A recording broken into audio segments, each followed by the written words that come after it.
Hi everybody, this is Misia Denea, owner and founder of Health and Holistic Integrative Wellness, and also I have a marketing consulting business, Healing Space Solutions. Today we have a special guest, Jenn Diesi of Geek Tech, and you can learn more at geekgirltech.com. And I thought it would be nice to kind of fuse how social media, digital marketing for your business is important, but also the marketing is hopefully guiding you back to your website, but there's a lot of expertise that Jenn has around website design and website security, IT security, so I thought it would be a good idea for her to share some tips today. Would you like to share some more about who you are and what you have going on and so forth? Sure, yeah, hi. So my name is Jenn Diesi, company is Geek Tech.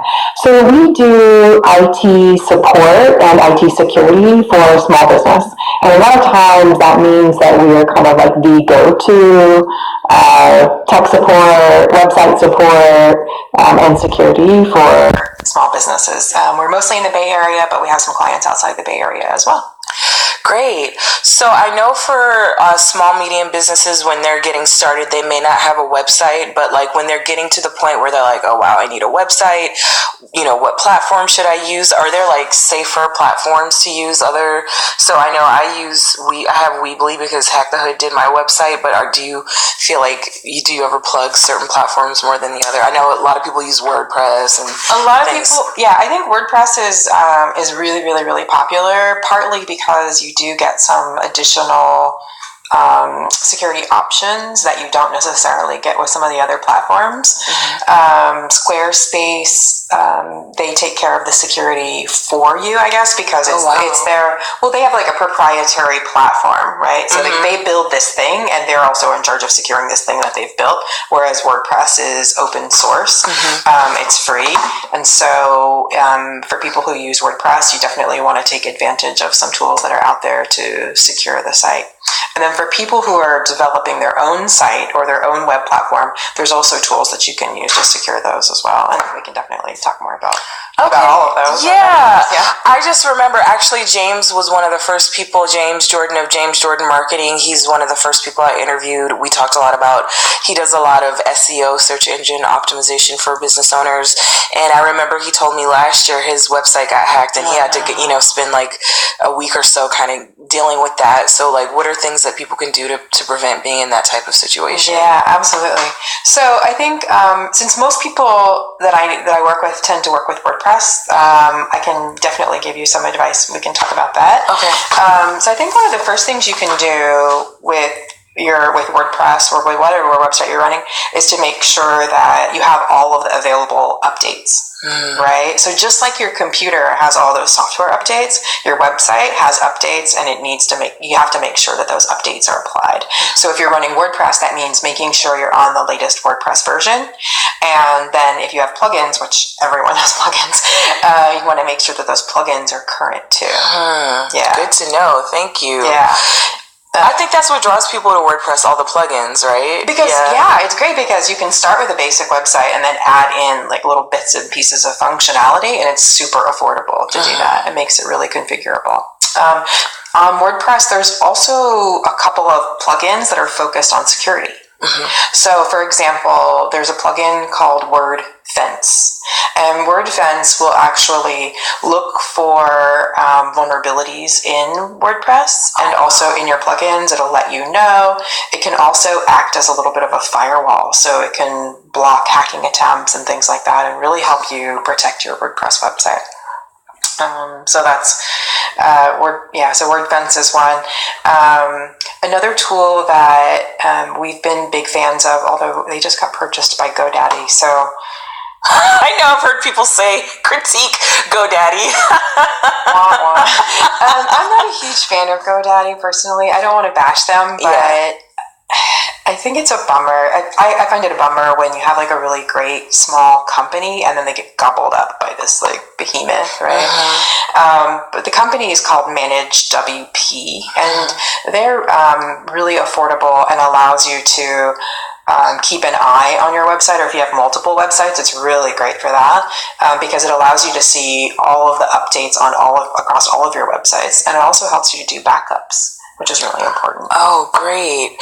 Yeah, so I think with you mentioned the plugins and how they have to be up to date.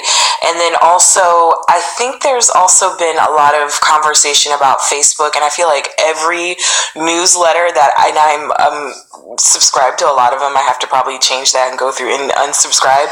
But I feel like 2 or 3 weeks ago, like every day, like multiple times, we've updated our privacy. How is that related to? I'm assuming that's related to IT security as well, because when your privacy is compromised using social media or like guiding people to your website, like that, that's a concern for people. Yeah, I think that when you start collecting things either about your visitors or the actual data from them, it's really important to let them know through those privacy policies, like how you're collecting data, what you're collecting, and how you're using it. Right?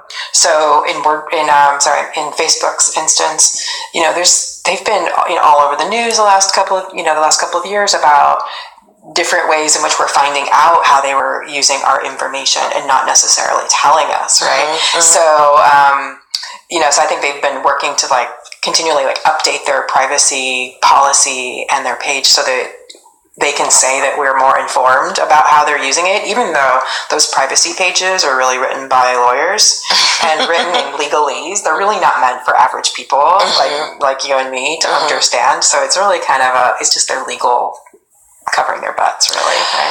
Well, I'm glad you brought up the data part too, because actually when you're thinking about marketing and your business, what's really important is the data. Like, oh, well, I noticed with this Facebook ad or with this Instagram ad, or if I did something that I promoted on LinkedIn, I'd like to go to the insights and look like, oh, well, in this part of the Bay Area, women between the age of 34 and 45, college educated, like those things are really important to me. So, I think there's KISS metrics and things like that. Are those also safe to use for people to use when they're looking at the data, or is that also something that might kind of make your website or your social media vulnerable because you're getting this extra information? To be honest with you, I haven't actually looked at KISS metrics or some of those other tools to see how that would affect your security. So unfortunately, I can't really. Oh, that's fine. That's fine. But I see you have some tools to share with. Yeah. What else would you like to share with us about how to be safe with our websites? So there's some kind of basic things, right? So one is that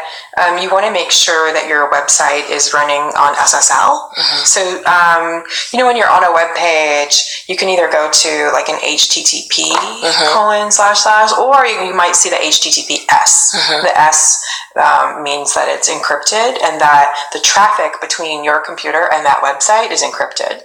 So Google decided last year that they were going to actually try to start really encouraging website companies to use encryption on their websites. And now, if you use Chrome and you visit a website that doesn't have that level of encryption, it will actually warn you. This website's not safe. I have seen that. Yeah, it's because the website doesn't have that SSL certificate installed and they're not using it. So I think first and foremost, that's probably one of the number one things you should do to make sure that not just your website is a little bit more secure, but also the traffic between your visitor and you is secure. So that's good for them. Do you use DuckDuckGo? Or there was another encrypted thing with text too. I can't remember what it was called.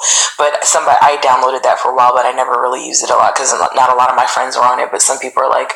It's like a VPN? Something like that. I feel like it started with an S. There was an app where you don't use your regular text messaging, but it was encrypted. And people were like, use DuckDuckGo instead of Google because it also is encrypted. I don't know if you knew about that. Okay. Keep going. I'll take a look at it though. Yeah. There's definitely apps that give you encrypted chat, right? That's a little bit different than your website being encrypted. Okay.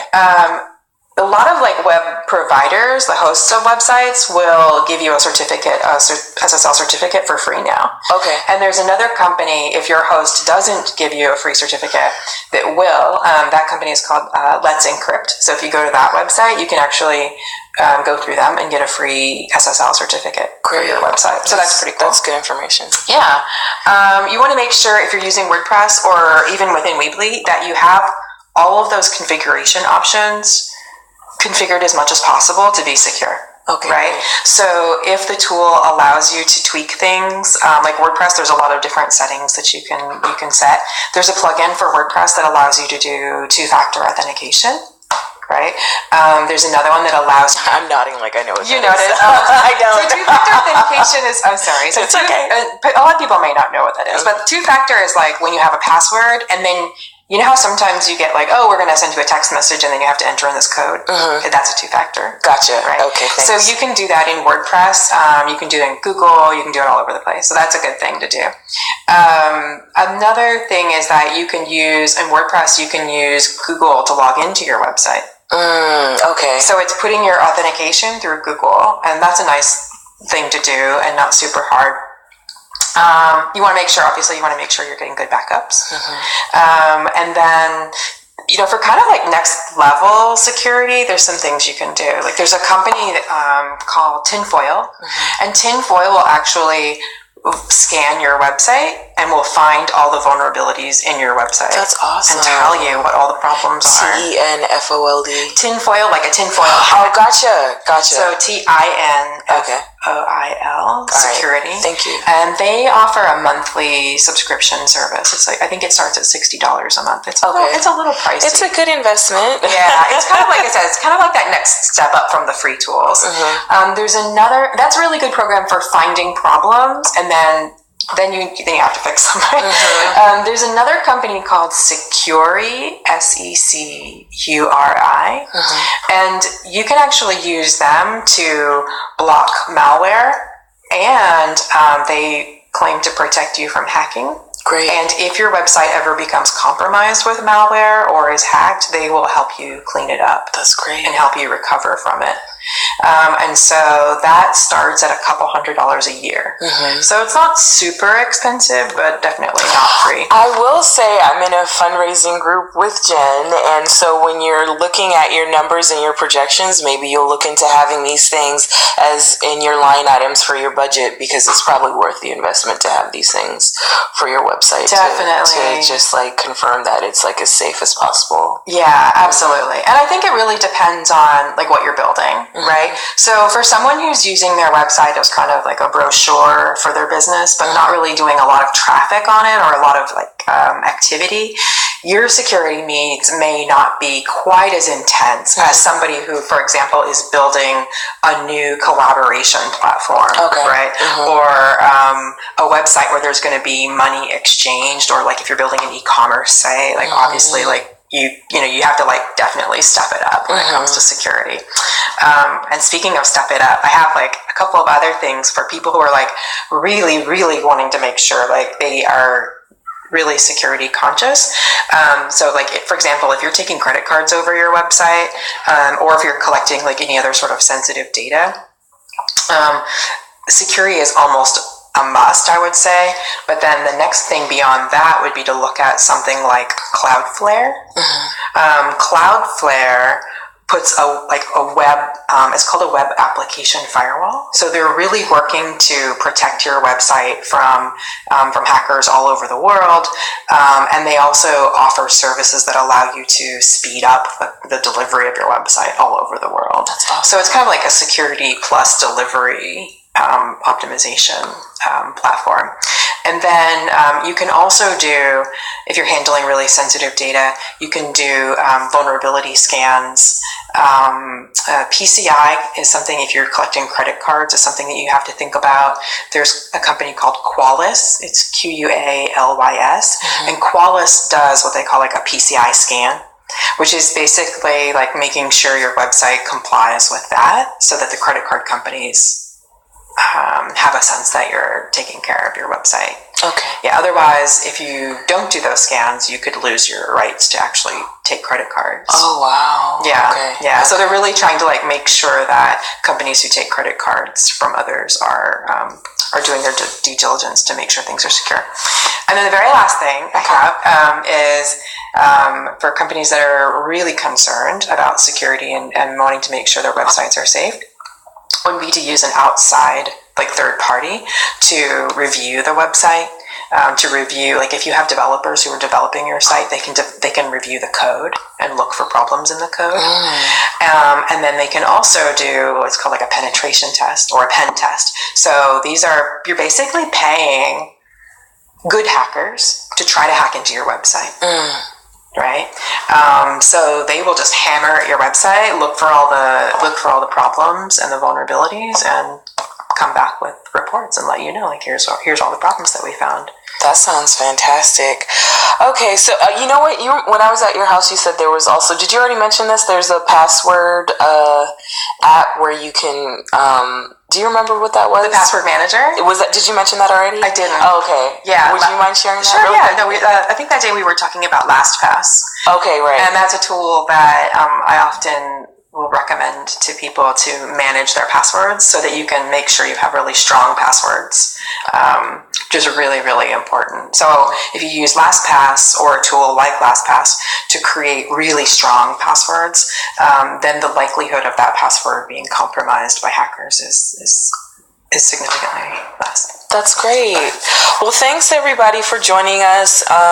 If you have any questions for me, you can send an email at healingspacesolutions.com. So we didn't do a live video where people can ask questions in real time, but if people did want to reach out to you, are they able to send you a message or something like that? Yeah, they can reach out to us through our website, geekgirltech.com. They can also, someone can email us at hello@geekgirltech.com. Okay, great. Thank you so much. That was very informative. Yeah, thank you. And keep your website safe, everybody. Take care until next time. Hi, everybody.